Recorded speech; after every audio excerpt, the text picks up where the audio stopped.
sejam muito bem-vindos ao podcast Senta que lá vem varejo do NIC.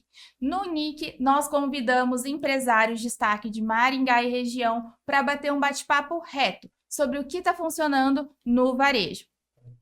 Eu sou Adriana Puertas, consultora de negócios da moda, especialista em varejo. Vai ser um prazer estar aqui com vocês, entrevistando ninguém mais, ninguém menos que o Maurício Heck. E eu sou a Ana, empresária do ramo de arquitetura, à frente do Rokai Neuroarquitetura. E hoje, quem é o Maurício Heck? O Maurício, ele não só desenvolve todas as tendências do dos guias de tendência do Sebrae, mas tem como na sua bagagem aí, que nem dá, para falar tudo, Maurício, com todas as suas especializações, mas ele é especialista em futurismo, consumo de inovação, tem passagem por todas as feiras de inovações do mundo e desenvolve aí os nossos guias de tendências do Sebrae tão incríveis. E nós queremos saber, Maurício, aí de você, como é pensado esses guias, como surgem essas tendências, como vocês desenvolvem, absorvem tudo isso que existe no mundo e traz para esse guia tão rico, que nós vamos desenrolar aí nos próximos episódios do nosso podcast do NIC. Vamos explorar junto essas tendências na prática. Coisa boa, gente. Obrigado por me ter aqui. É um prazer imenso estar aqui com vocês, compartilhando um material e um conteúdo que Nossa, quando você fez essa pergunta, eu já pensei, nossa, quantos cabelos brancos já surgiram desses estudos, Mas, enfim, sempre foi de objetivo, assim, quando a gente começou lá em 2017, eu lembro que eu visitei uma feira no Canadá, que chamava Future Festival, E eles compartilhavam, era de uma empresa de tendência, a Trend Hunter, famosa empresa de tendências do mundo, assim, e eu falava, cara, como que alguém no Brasil, um pequeno negócio, ele vai pagar $3.000 num relatório, $1.900 num relatório específico,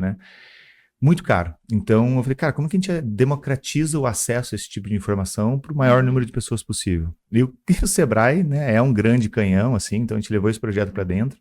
Em 2017, a gente lançou o que a gente chamou do Caderno de Tendências, muito pautado, assim, em empresas como a Trend Hunter, então a gente comprava as informações deles e compartilhava essas informações. Hoje a nossa metodologia mudou bastante, assim, a gente continua consumindo dado secundário, não somos uma empresa de antropologia, mas basicamente o que a gente faz, a gente processa uma porrada de informações, que as pessoas não vão parar para fazer isso, raramente, assim. Só que não só isso, a gente olha para pessoas e empresas que abrem a boca e mudam mercados, tem vários sinais, mas basicamente a gente mapeia, dados secundários de relatórios de tendências, mudanças de comportamento que estão surgindo, sinais, culturais, principalmente de localidades, e valores que estão se ressignificando. E valores é uma palavra estranha, de como que você mapeia valores, assim. Mas no final das contas, depois quando a gente entra assim, nas nossas metodologias, a gente acaba notando que é fácil, É só a gente ver o cenário de polarização que a gente vive no mundo, Os valores de fato estão se ressignificando para vários aspectos, assim. Mas é assim, Então a gente processa um monte de dado, coloca e compila essa informação dentro de um grande mapa, assim, e o mais difícil do trabalho é fazer o quê? É trazer para a nossa realidade, Então, como que a gente deixa próximo do pequeno negócio? Porque eu posso falar para Google, posso falar para Apple, é legal, Fácil, eles têm como fazer um monte de coisa. Mas a gente está falando para o pequeno negócio, Então, a nossa curadoria como Sebrae, ela é assim, cara, isso aqui está fazendo sentido agora, Então, existem mais tendências? Com certeza, existem muitas tendências acontecendo ao redor do mundo, vão existir contra-tendências, às vezes, as coisas que a gente fala, Às vezes uma tendência é tão forte que ela vai ter o contra-movimento também, mas basicamente o que a gente faz é curar, esse monte de informação, botar muita inteligência dentro, e o que é o nosso objetivo principal é deixar leve de ler, cheio de coisa prática para você fazer, Enfim, e que seja útil para o pequeno negócio aí. E com toda certeza é muito útil, Ana? Com certeza. E você comentou com a gente até antes de começar o podcast que depois vocês criam outros guias especiais a partir desse. De onde surgiu essa necessidade? A partir de que ano surgiu isso? Ótimo. A gente começou em 2017 com o que a gente chamava do Caderno de Tendências, em 2018 ele passa a ser guia, Final 18 para 19, e daí a gente tentou, de várias formas, várias coisas, aproximar cada vez mais o conteúdo da praticidade, Uma coisa é você se inspirar, outra coisa é você, de fato, conseguir aplicar. Então, a gente já testou ferramenta no estilo Canvas, ferramenta online, um monte de processamento e tal. E a gente foi andando, assim, e a gente chegou no ano de 2000, a gente está em 2025, 2023 foi o primeiro ano que a gente começou a lançar, então, Porque um dos feedbacks, a gente sempre mede tudo, né? É o quê? A gente tem dentro do portfólio de tendências mais ou menos uns 20 produtos agora hoje em dia. Então, é o guia de tendências, os relatórios especiais. A gente tem workshops, que é um workshop geral, workshops setoriais. A gente tem modelos de consultoria e a gente tem correlações com o programa do Sebrae, que é o Sebrae Tech, né? Que é um subsídio para algumas áreas. Então, assim, a gente pega o cara lá da ponta, quando ele lê o guia, se inspira em alguma coisa e quer fazer, e a gente entrega ele em vários produtos até ele conseguir executar e com subsídio, de alguma forma, do Sebrae, tá? Então, basicamente, assim, a necessidade surgiu, né, da gente criar esses guias especiais, dizer assim, ele é genérico, entre aspas, né? Assim, quando a gente fala, a gente lança o guia de tendência, ele tem que ser transversal. Ele tem que ser, então, até a linguagem, quando a gente escreve, fala sobre um comportamento, a gente fala sobre a pessoa, assim, do ponto de vista do consumidor. Vou dar um exemplo. Eu sempre uso esse mesmo exemplo aí toda vez, tá? Pode ser o moranguinho do amor, mas eu vou dar um dado concreto. Na pandemia, por algum motivo, explodiu-se as vendas de suculentas, tá? A galera comprou suculenta, dá com pau. É isso. É bonitinho, Se né? eu pegasse... exato, Todo mundo pra ter em casa ali, né? Uma planta de baixa manutenção. Arquiteta, né? Eu sou a louca das plantas. Daí, o que acontece? Se a gente pegasse essa informação, esse dado, e falasse, o que tá bom para abrir, né? Vamos abrir loja suculenta, adubo, cachepô, enfim. Só que não é isso que a gente estuda, assim. Basicamente, o que a gente olha é assim, cara, por que essa pessoa comprou isso, né? O que ela esperava quando ela compra um produto como esse? Qual foi a jornada de compra? Onde é que ela estava? Como que ela pagou, né? Então, quando você estuda e olha para um comportamento desse, você percebe que a suculenta ela é um produto ou serviço, enfim, que responde a esse comportamento. E é sempre trabalho do empreendedor conseguir identificar se o seu negócio, né, o que ele oferece, atende a determinado comportamento, né? Então, é muito difícil a gente chegar nessa granularidade. E fazer os relatórios setoriais foi um passo mais próximo disso, né? Então, nos setoriais, a gente consegue, por exemplo, no varejo, a gente consegue falar com o varejista mais fácil, né? Não deixar tão aberto. Então, é por isso que surgiu. Mas só fechando a linha de raciocínio da suculenta, era tempo de pandemia, né? Então, qual que era o comportamento de consumo? A gente tinha uma necessidade e uma vontade da manualidade. A gente passava, né, principalmente que a gente ficou em lockdown, muito tempo na frente das telas, saía do computador, já ia pro celular e tal. Então tinha uma vontade das pessoas do analógico, da manualidade, e ao mesmo tempo uma conexão com a natureza. Então, cara, eu falo suculenta para dar uma, né, para facilitar a narrativa da história, mas plantas no geral, né? Todo mundo comprou planta na pandemia, mas foi uma galera que foi mais longe ainda, fez pão de fermentação natural, cervejaria artesanal, teve a galera que foi ainda mais, assim, composteira dentro de casa, abelha apicultora, né? Então, todos esses cuidados que você tem que ter, que te conectam de alguma forma com o sustentável, com a natureza e tal, era um comportamento bem latente, assim, da pandemia.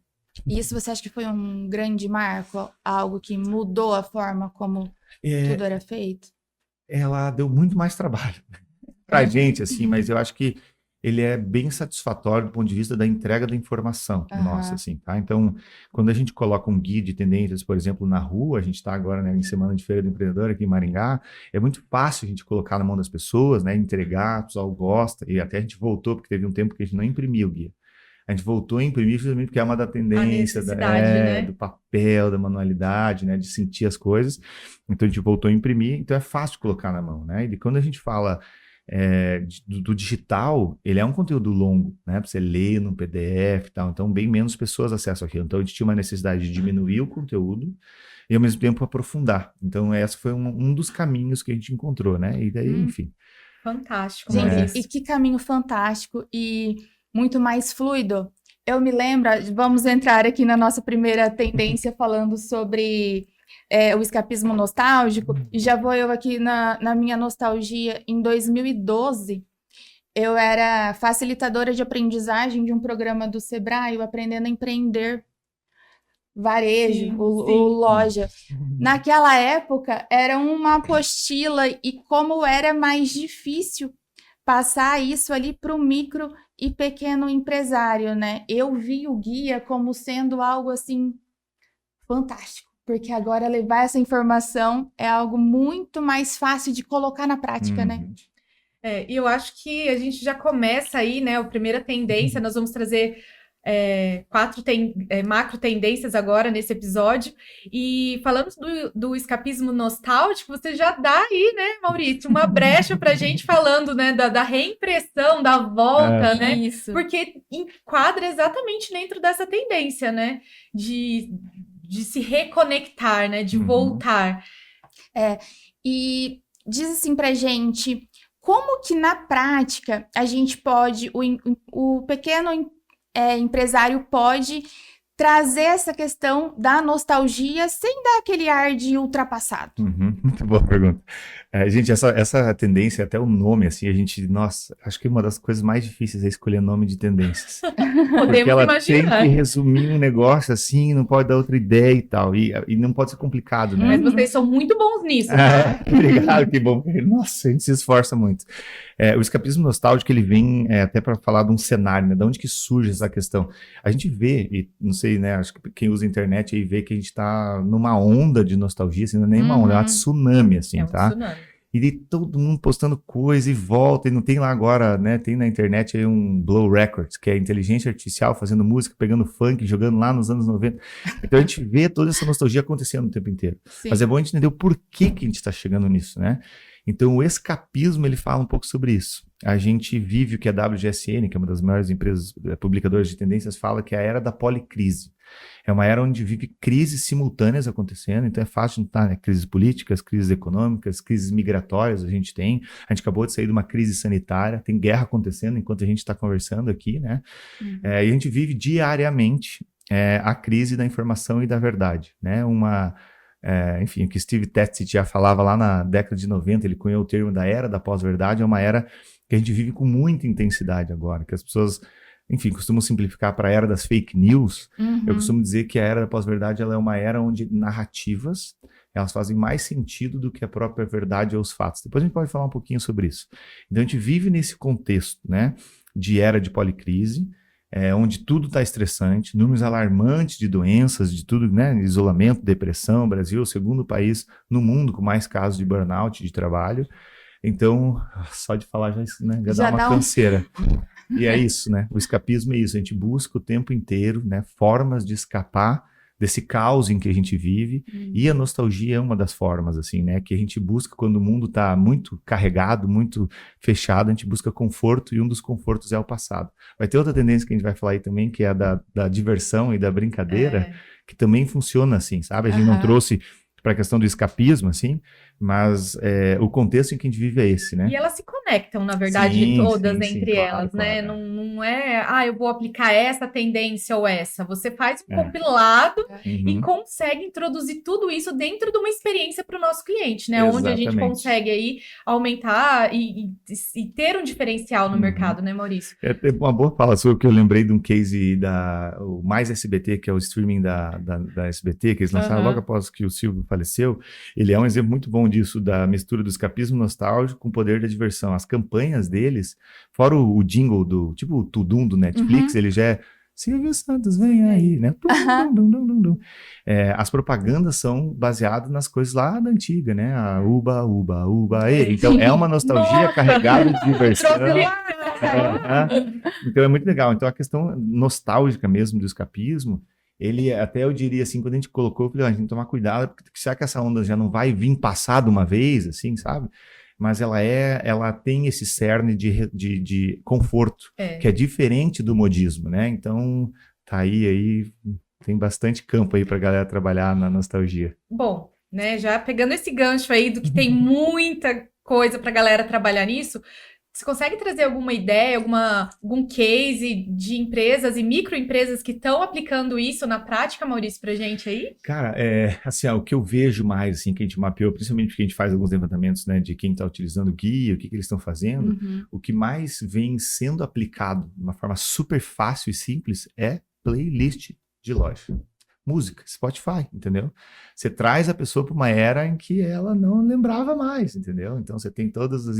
Assim, até antes que eu esqueça, a principal era de nostalgia que está em alta, né? Porque você tem nostalgia de tudo que é época, né? É a era dos anos 90, 2000, né? Então, até tem um dado no guia que fala que a geração Z, que é a geração que nem viveu essa época aí, eles têm uma romantização desse passado, assim. Então, sabe quando tinha umas pessoas, né, que falavam, eu nasci na época errada, é tipo isso, assim, né? As pessoas querem voltar para esse momento. Então, quando você fala de varejo, né, e de loja, você pode trabalhar desde a playlist, como você pode trabalhar mobiliário, né, da arquitetura, assim, que remete a alguma coisa que seja mais aconchego. Então, Se você for olhar, a gente passou nos pequenos negócios, né? Se pegar cafeterias, tá? Um exemplo, assim. Cafeterias, eles sofreram, não, né? Que parece que é ruim, né? Mas eles passaram um processo de transformação em que hoje as cafeterias têm um estilo meio que parecido, né? Assim, Sim. do madeira, com ferro, com cimento e tal. Aquela canequinha de louça da avó, né? Agora a gente vai ver cada vez mais isso. O Mais. tijolinho né, de azulejo, o chão de azulejo de Chão de azulejo. laranja, assim. Então, em São Paulo, a gente já vê muitas dessas cafeterias, assim, que Mas traz também. esse ar, de casa de vó, né? De casa de vó. E a neurociência traz isso, né? Aquela puxando a sardinha, mas a neurociência traz isso. Porque ela já diz pra gente que as pessoas, elas querem, elas precisam, isso é um fator biológico, a gente precisa voltar à essência do ser humano, que aí traz justamente todas essas questões dos materiais e das texturas. Bom, e a gente já puxa aqui, né, para a segunda tendência, que são as conexões autênticas, né? Que também diz respeito a esse conforto, a essa proximidade, essa necessidade, né, Maurício? E que está diretamente ligada ao varejo na loja física. Exatamente. Eu não ia falar, você começou falando ali, eu falei, nossa, é conexão autêntica, já dá para entrar na próxima. A gente tá tudo ligado. Mas o Conexões Autênticas é uma coisa engraçada, assim, né? Engraçada e, em certo ponto, ele também carrega um pouco da questão da era da policrise, assim, né? A gente viveu uma crise sanitária, então a gente foi forçado a ter esse isolamento social, mas se você for pegar as relações humanas, elas estão digitalizadas hoje em dia, né? Eu, na escola, quando eu tinha que falar com meu coleguinha, tinha que tacar uma borracha, mandar um bilhete, né? Hoje em dia, cara, eu não espero meu colega voltar do banheiro. Eu já mandei um Teams para ele, já mandei um WhatsApp, entendeu? A gente não tem mais essa espera acontecendo. Então, as nossas relações, elas estão digitalizadas. As crianças já... Cara, não tem ninguém que não se fala o tempo inteiro por WhatsApp, né? Então, às vezes, você nem fala com a pessoa que está do lado dela, você mandou um recado porque, sei lá, porque você tem que salvar, porque tem que lembrar depois. Mas você podia ter falado, mas você preferiu mandar uma mensagem. Então, as relações, elas estão digitalizadas. Daí você pega uma crescente, né, do nível, entre aspas, aí, de toxicidade das redes sociais, e a gente vem percebendo cada vez mais, é um senso comum, que a gente deveria usar menos redes sociais. Vou fazer um asterisco aqui antes que eu esqueça. Nós, como seres humanos, deveríamos usar menos redes sociais. O varejo não sobrevive sem rede social. Tá? Exatamente, por favor. Não é uma coisa ou outra, né? São as duas coisas. Mas, na verdade, né, vamos lá, complementando isso, ele não sobrevive sem as redes sociais, mas cada vez mais o consumidor exige essa proximidade, essa humanização, essa proximidade do real, né? Exatamente. Acabou aquela da perfeição, não é verdade, Maurício? Exatamente, essa tua palavra foi muito boa, a proximidade do real. A gente pautou toda essa... É que fala-se muito no varejo, sempre fala há vários anos sobre comunidades, né? E a gente sempre falava, tá, mas comunidades, todos os exemplos de comunidades eram de empresas grandes, né? A On Running lá, que faz não sei o que, clube de corrida, que tem os tênis e tal. Como que você cria comunidade, ou você constrói comunidade com o pequeno, né? Que não tem um potencial de ter comunidade tão grande. Então, quando a gente fala em comunidades aqui, conexões autênticas, quando você falou o termo real, tem um termo em inglês para isso que é o IRL, que é o In Real Life, que é o na vida real mesmo, que é tipo assim, a gente digitalizou nossas relações e a gente vai buscar cada vez mais viver a vida realmente. É estranho até falar, mas assim, é você conseguir gastar tempo com seus amigos, né? Ir num café de fato, sentar com as pessoas. Tempo de qualidade, né? Tem até um dado, eu esqueci o nome da pesquisa, mas fala que 66% da geração Alpha e Z dos Estados Unidos tem um objetivo de passar mais tempo com os amigos na vida real. E tem uns estudos que vão além, que não estão nesse guia aqui, que falam que o IRL, né, o In Real Life, assim, você poder ter tempo com as pessoas, você ter amigos próximos a ponto de conseguir fazer alguma coisa de verdade com eles, vai no futuro ser símbolo de status social, né? Você conseguir gastar tempo, é o que hoje está acontecendo com como é que eles falam lá, cara? Sabe a pessoa que vai na academia 3h30 da tarde? Tipo, horário herdeiro. Horário herdeiro.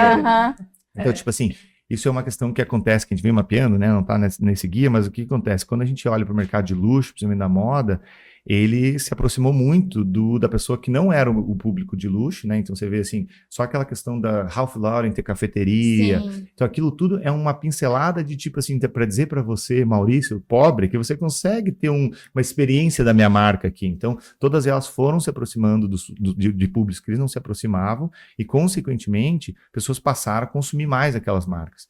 E a pessoa que era o cliente lá das marcas grandes, às vezes não se sente mais tão representada. Então, precisa buscar outra coisa.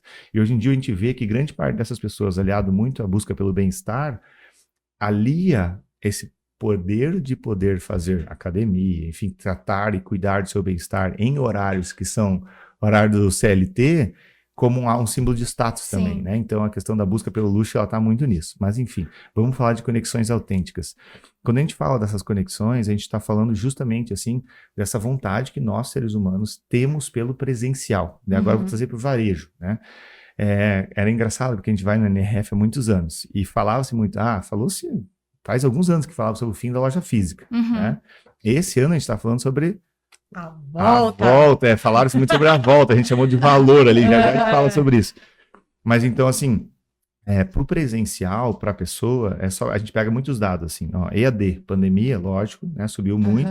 Você sai da pandemia, as curvas no primeiro ano já se cruzaram novamente, as pessoas buscam estudar e aprender de forma presencial. Em São Paulo, se for alugar um espaço hoje para fazer evento, você não acha mais, entendeu? O evento, como está tendo aqui também, as pessoas buscam o presencial, elas buscam as conexões, estar próximas umas às outras. Então, para o pequeno negócio, a gente tem que se perguntar, né, assim, qual que tipo de produto ou serviço que você oferece, mas mais do que isso, o que é além disso que você vai trazer para ele, né? Como que você consegue conectar essa pessoa com a sua marca, mas com as pessoas ao redor da sua marca, né? Exatamente. Que vão fortalecer. Como que o varejo, como que o pequeno empreendedor ele faz para que o cliente dele tenha essa sensação de pertencimento, de comunidade no espaço físico também, sem ter que criar essa proximidade só no digital, né? Quer um exemplo bom de pequeno negócio que faz isso muito bem, está fazendo? Tem uma empresa em Curitiba que chama Bordado que Amo. Elas duas, era mãe e filha, se eu não me engano, elas vendem kit de bordado, então eles davam os materiais e as receitas, né? Eu não entendo muito esse meio. Fantástico. Então, era e-commerce e tal, fazia um monte de vídeo, e eles abriram uma loja agora, esse ano, lá em Curitiba, e a loja é linda, assim, e ela nostálgica. Nostálgica demais, assim, ela é basicamente um ponto de encontro. Ela não é uma loja física necessariamente de venda de produto, porque a venda tá lá no e-commerce, né? Então vai lá um monte de gente, faz os cursos, aí tem cafezinho, bolinho, eles trocam ideia, entendeu? Então, eles criaram uma comunidade a ponto de eles conseguirem trazer essa comunidade para a vida real, né? Uma comunidade digital, que era, né, comprava, consumia, compartilhava, falava sobre os bordados, e agora está num espaço físico lá em Curitiba. E aí a gente pode dizer que isso seria como, sim, é um ambiente, é um ponto de convívio que o lojista cria, mas que ele olha para isso não como sendo a sua fonte de renda primária, mas ele torna ali um espaço que ele consegue gerar uma venda indireta. Às vezes aquele cliente que vai ali, ele não vai comprar no físico, talvez ele compre no online, mas se ele não tiver aquele momento, ele não compra. Esse é um ponto bem interessante, porque ele fala um pouco sobre essa tendência que a gente chama do valor da loja física, porque a gente tem que entender, né? Assim, quando a gente tem um ponto de varejo físico, e sempre foi racional comum, de tipo assim, meu ponto, ele é o meu canal de venda e é aqui que eu entrego tudo. No cenário em que a gente vive, de redes sociais, né, de comunicação mais aberta, mesmo que você não tenha rede social, você chamou um influencer para falar do teu negócio lá, você está na rede social, né, não é que não somente você faz o seu trabalho de rede social, por exemplo, as pessoas têm que se perguntar, né, mas o que é o meu negócio? Por que eles vêm aqui? Por que meu cliente vai tirar a bunda dele do sofá para vir aqui, né? Então, às vezes ele não precisa vir, mas se ele vier, o que ele vai fazer aqui, né? E aí a gente já está passando para a próxima tendência, né, Maurício? E que a gente vai falar sobre esse valor da loja física, né? Porque houve tanto tempo falando, a loja física vai acabar, e eu falava, nunca vai acabar, sempre uma defensora, porque precisa, né? Sim. Precisa dessa, a gente não consegue entregar tudo no digital, por mais que ele é um meio, mas a gente sente essa necessidade, né? Eu sou muito nostálgica, eu tenho as minhas tendências preferidas e a nostalgia é uma delas ali, além, é claro, desse poder da loja física. E então fala pra gente aí, o que volta a loja física sendo uma tendência, trazendo essa, né, o link com isso que você falou. O cliente, ele não vai sair da casa dele, tirar a bunda do sofá ali, ou no meio do... achar um tempo na agenda, né, tão concorrida, para ir até uma loja. O que vai fazer com que ele vá até a loja? Muito bom. Até para dar como é que eu vou dizer assim, que fazer um disclaimer aí, assim, porque a NRF, que é uma das fontes de informação que a gente busca, ela é uma feira, né, a maior feira do varejo mundial, ela tem 40 mil pessoas, dessas 40, quase 4 mil pessoas são brasileiros lá. Fantástico. Daí o que acontece? Vai um monte de guru do varejo lá, Uhum. vai um monte de guru do varejo. E daí tem uma palestra específica que é do Lee Peterson, que ele também é um guruzão do varejo, ele é fundador, presidente de uma empresa chamada WD Partners, que é uma empresa de pesquisa, focada no varejo. E a palestra dele é sensacional, assim, e é só brasileiro. Ele já dá Oi Brasil na chegada, né? Mas só que o que acontece? Eu tenho um zelo muito grande pelo tipo de informação, e principalmente a NRF, quando a gente vai para lá, depois a gente pode falar um pouquinho sobre isso, a gente faz pré-estudos, a gente faz um monte de estudo, assim, para tirar baias, né? Porque tem um monte de empresa, por ser uma feira tão grande, um monte de empresa compra o seu palco. Né? Ele não está lá porque foi convidado, porque o tema é bom. Ele tem um stand gigantesco, ele está falando, ele fala o que ele quer. Tem um exemplo muito clássico, 2 anos atrás, o Walmart falando sobre como eles prezam pelo bem-estar dos colaboradores, só que é uma das piores empresas para se trabalhar nos Estados Unidos, entendeu? Então, assim, Controverso, cara, né? você está querendo enganar quem, entendeu? Então tem muita coisa assim que que eu tenho bastante pé atrás. E a palestra do Lee Peterson foi um exemplo muito bom esse ano, porque a palestra dele chamava assim, como concorrer com a agilidade do comércio digital, do e-commerce. E o segundo slide era, você não consegue. Era assim. Daí ele trazia um monte de dado para justificar, né, que não faz sentido. Então ele falava para onde o comércio digital estava indo, cada vez mais agilidade, o menos tempo de entrega, por aí vai. E daí o caminho que ele deu, que foi um caminho, né, ele não está falando, sigam por aqui. Na opinião dele, deu uma opinião, ele falou que o varejo tinha que ir para uma linha tipo do slow food, né? Ir para a linha do slow retail, que ele chamou, né? Então, é você prezar por trabalhar a sua experiência de loja, seus fornecedores, né? Você ter uma experiência de compra que faça sentido e tal. Então, lógico, isso não vai funcionar para todas as empresas, né? Para todas, principalmente de varejo. Você tem o varejo da conveniência, da agilidade, né? Da exposição de produto, e você tem o varejo da experiência de fato, né? Sim. Então, você tem que entender quem que é o seu cliente, qual que é a sua proposta de valor para conseguir desenhar a melhor experiência para o seu cliente. Claro. Então, quando ele fez essa fala, eu vi muitos gurus do varejo lá já de Nova York falando da volta da loja física. A volta da loja física. Eu fiquei com isso na cabeça, eu dormi, me lembro que eu dormi, acordei no dia e falei assim, cara, eles não podem estar fazendo isso com o nosso varejo, entendeu? Sabe por quê? Quando eu falo a volta da loja física, eu tô falando para eles assim, fica tranquilo, as pessoas vão chegar aqui de novo, elas vão entrar na tua loja de novo, né? Mas não é isso. O próprio Lee Peterson, você tem que se adaptar, você tem que se reinventar. Então a gente percebe o valor na loja física, por isso o nome da tendência, né? O valor da loja física, ele volta com muita ênfase, porque, enfim, né, dados da pesquisa dele. A gente quer comprar mais local, a gente quer comprar mais presencial, a gente quer experiências que sejam personalizadas, que sejam a minha cara e tudo mais, e as pessoas vão tender a ir à loja física.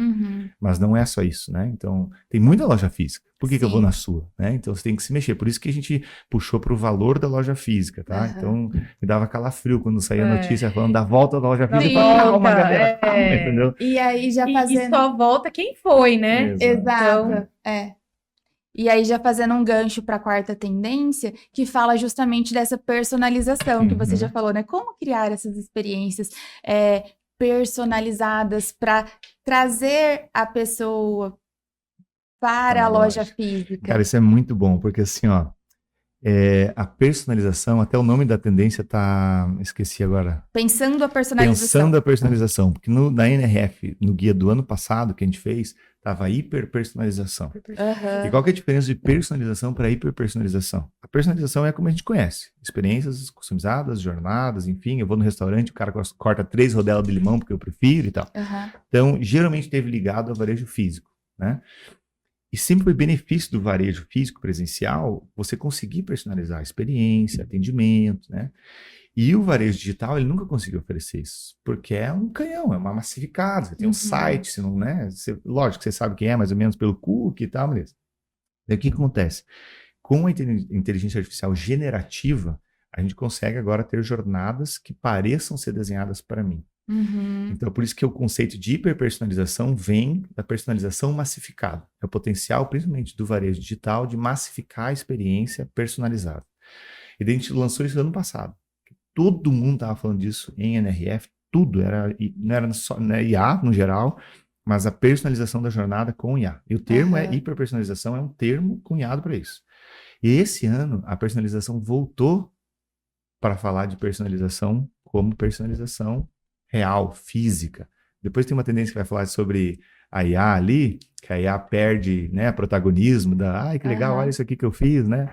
Para assim, tá, já é básico, tem que estar por trás, né? Mas Então, para conferir essa, pessoa vai ter que assistir o próximo episódio. exatamente, exatamente. No próximo episódio a gente traz para vocês. Mas quando a gente fala de personalização, agora olhando para o consumidor, né? Também acelerado na pandemia, o nosso consumo se digitalizou bastante. E quando a gente passa a consumir mais de forma digital, principalmente antes desses avanços e buscas pela hiperpersonalização, a gente deixa de ser a pessoa que entra na loja, né? Que fala, não, obrigado, só estou dando uma olhadinha, né? Você olhou para outra pessoa e falou isso, são duas pessoas, né, se relacionando, mesmo que sem nada de conversa. Quando a gente está falando do varejo digital, a gente é um número na entrada de um processo, né? A gente segue o número até chegar na nossa casa, só tem nosso nome no carimbo lá que vem grudado na caixa, né? Mas até então a gente é um número. E quando a gente sai da pandemia, assim, a gente sente falta, né? Do contato, da fala, tanto que na pandemia, o guia que a gente lançou, a gente falava muito sobre conexões afetivas. Como que você vai ajudar o seu cliente a passar por esse momento para atrelar a sua marca, né? A hora que ele sair, ele voltar e ir na sua loja. Então, uma empresa que fez muito bem isso foi a IKEA, né? Loja de móveis sueca e tal. O que eles fizeram? Pô, loja de móveis, varejo físico, eles são pautados no varejo físico, né? Vai lá, a experiência de loja é legal, tem restaurante famoso, como, né, Almôndega lá. Eles têm uns manuais de produto bem famosos, assim, que tem um design específico deles. Então, você compra uma prateleira, ele vem com um manual específico. E o que eles fizeram? Eles lançaram manuais de como que você utiliza produtos da sua casa, por exemplo, a mesa, para criar uma fortaleza para brincar com seu filho. Entendeu? Então, a mesa da IKEA tal, você joga um cobertor por cima, as almofadas e tal. Então, ele distribuiu essas informações para quando você estiver embaixo da tua mesa com o teu filho, lá no meio da pandemia, porque tá um caos, ninguém aguenta mais, né, ficar dentro de casa, você tá lembrando de quem proporcionou aquilo foi a IKEA, né? Então, eles fizeram muito bem isso, assim. E essa questão, então, de personalização, ela vem muito disso, assim, sabe? De como que a gente consegue oferecer jornada específica, customizada, porque o cliente quer se sentir único, né? Sim, que legal. E pra gente concluir esse episódio com chave de ouro, Dri, vamos fazer uma dinâmica rapidinha aqui, bem legal? Maurício, a ideia é assim, tendência ou passagem? Vamos lá, morango do amor. Isso, Maria. Agora é difícil dizer, mas a passagem com certeza. Passagem com certeza, né, Maurício? Até porque dentro dessa passagem sempre existem os porquês, né? Dentro das tendências sempre existe lá um grande porquê por trás disso. Realidade aumentada nas lojas físicas. Eu posso me abster dessa... Não, brincadeira. Se faz sentido para o seu cliente, com certeza. Lojas têm atendente humano? Faz sentido para modelos de escala. Metaverso. Fugir aí. Tem que desenvolver mais esse negócio aí, tá muito chato, muito quadrado, acho que a experiência ainda não é 100%, né? Bem longe de 100%, se eu falar em 37% é muito. Perfeito. E entregas ultra rápidas. Tem uma macro tendência dentro do nosso guia novo que chama Economia do Agora. As pessoas buscam por isso, a conveniência e praticidade, ela está para entrega rápida. Então, uma dica para o pequeno negócio, principalmente o varejista aí, é entrega grátis. Entrega grátis é a definidora de decisão de compra. Olha a dica de ouro! Essa aí vale a pena anotar, hein? Meu Deus. Feiras presenciais. Você diz uma top, assim? De modo geral. De modo geral, uma que eu nunca fui e tô sempre para ir, que eu queria muito ir, é a SXSW. South by Southwest, fica no Texas. É um festival de criatividade e inovação, uma semana. Maravilhoso. E você acha que isso veio para ficar? Essas feiras presenciais que hoje em dia com tá tendo cada vez certeza. mais. Com certeza. Entre o digital e o físico, a grande tendência é a unificação dos dois. É isso, Maurício? Exatamente. Deixa eu só adicionar mais um pouquinho. Claro, a unificação. Porque a gente passou bastante tempo falando, né, do digital, do físico com o digital. E tem uma coisa que o pessoal precisa lembrar, é que a gente precisa digitalizar e pensar na jornada inteira, do início ao fim. Posso dar um exemplo? Lógico. Deve. Decathlon. Desculpa se vocês estiverem me ouvindo, tomara que sirva para vocês. Tá? Fui na Decathlon. Fui na Decathlon, finalzinho do ano, comprar um maiozinho para minha filha. Errei o tamanho. não sou bom em compras. Beleza, voltei lá para devolver, para pegar, enfim, trocar o maiô. Daí eu cheguei na loja, eles me dão um voucher para comprar o mesmo maiô. Eles imprimiram o voucher e eu fui lá, peguei o mesmo maiôzinho. Só que a loja é da hora, né? Você joga ping-pong, testa a bola, né, de bicicleta e tal. Perdi o voucher no meio da loja. Falei, não, beleza, vou chegar lá na saída, vou dar meu CPF e tá tudo certo. Não. Aparentemente, aquele voucher, depois que ele foi impresso na impressora, ele sumiu do sistema. Ele desaparece. Enfim, né? A cagada foi minha, mas assim, é Virou só o um bilhete exemplo, dourado né, do de Willy você Wonka, pensar... Cadê a experiência do cliente, A gente né? tem que pensar da jornada do início ao fim, né? A mesma coisa Renner, que tem aquelas caixas que você joga as coisas dentro, né? E já contabiliza todos os produtos que você está comprando. Muito bom, a experiência é sem fricção, pagou, vai embora, só que você quer trocar o produto, o que você tem que fazer? Tem que ir lá no guichezinho de troca. Então, a jornada tem que ser pensada como um todo, né? Não só a parte ali que está de cara para o cliente. E Maravilha. no próximo episódio a gente ainda vai falar muito sobre isso, né, Maurício? Vamos falar sobre Ainda todas tem as tendências. 5 tendências para falar no Meu próximo Deus. episódio. Então é isso, pessoal. Muito obrigada por quem assistiu até aqui. Não percam o próximo episódio. E muito obrigada, Maurício. Foi uma honra ter você aqui com a gente nesse episódio.